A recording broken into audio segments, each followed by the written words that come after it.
SSLCക്കും +2-നും ശേഷം professional career തിരഞ്ഞെടുക്കാവുന്ന ത്രിവത്സര ഡിപ്ലോമ കോഴ്സുകളിലേക്കുള്ള അഡ്മിഷൻ തുടരുന്നു. Orphanage polytechnic college, Edavanna. Pookkottumpadam അങ്ങാടിയിലും പരിസര പ്രദേശങ്ങളിലും തെരുവ് നായ ശല്യം അതിരൂക്ഷമാകുന്നു. അങ്ങാടിയിൽ കൂട്ടത്തോടെ തമ്പടിക്കുന്ന നായ്ക്കൾ സ്കൂൾ വിദ്യാർത്ഥികൾക്കും കാൽനടയാത്രക്കാർക്കും വലിയ ഭീഷണിയാണ് സൃഷ്ടിക്കുന്നത്. രാവിലെ സ്കൂളിലേക്ക് പോകുന്ന വിദ്യാർത്ഥികളാണ് ഇതിന്റെ ദുരിതം ഏറ്റവും കൂടുതൽ അനുഭവിക്കുന്നത്. കൂട്ടത്തോടെ നിൽക്കുന്ന നായ്ക്കൾ പലപ്പോഴും കാൽനടയാത്രക്കാർക്ക് നേരെ കുരച്ചു ചാടുന്നത് പരിഭ്രാന്തി സൃഷ്ടിക്കുന്നുണ്ട്.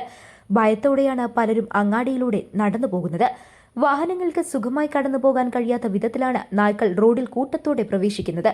റോഡിന് നടുവിൽ കിടക്കുന്നതും പെട്ടെന്ന് വാഹനങ്ങൾക്ക് കുറുകെ ചാടുന്നതും ഇരുചക്ര വാഹന യാത്രികരെ അടക്കം വലിയ അപകട ഭീഷണിയിലാക്കുന്നുണ്ട്. അങ്ങാടിയിൽ അലഞ്ഞുതിരിയുന്ന തെരുവ് നായ്ക്കളുടെ എണ്ണം ദിനംപ്രതി വർദ്ധിച്ചിട്ടും ഇവയെ നിയന്ത്രിക്കാൻ ബന്ധപ്പെട്ടവരുടെ ഭാഗത്തുനിന്നും യാതൊരു നടപടിയും ഉണ്ടാകുന്നില്ലെന്ന് പരാതി ശക്തമാണ്. ജനങ്ങളുടെയും വിദ്യാർത്ഥികളുടെയും സുരക്ഷ മുൻനിർത്തി ഗ്രാമപഞ്ചായത്ത് അധികൃതർ അടിയന്തരമായി ഈ വിഷയത്തിൽ ഇടപെടണമെന്നും ശാശ്വതമായ പരിഹാരം കാണണമെന്നുമാണ് നാട്ടുകാരുടെ ആവശ്യം. News bureau, Pookkottumpadam. സ്വന്തം ഹൈസ്പീഡ് ഇന്റർനെറ്റ്, നമ്മുടെ സ്വന്തം ഇന്റർനെറ്റ്.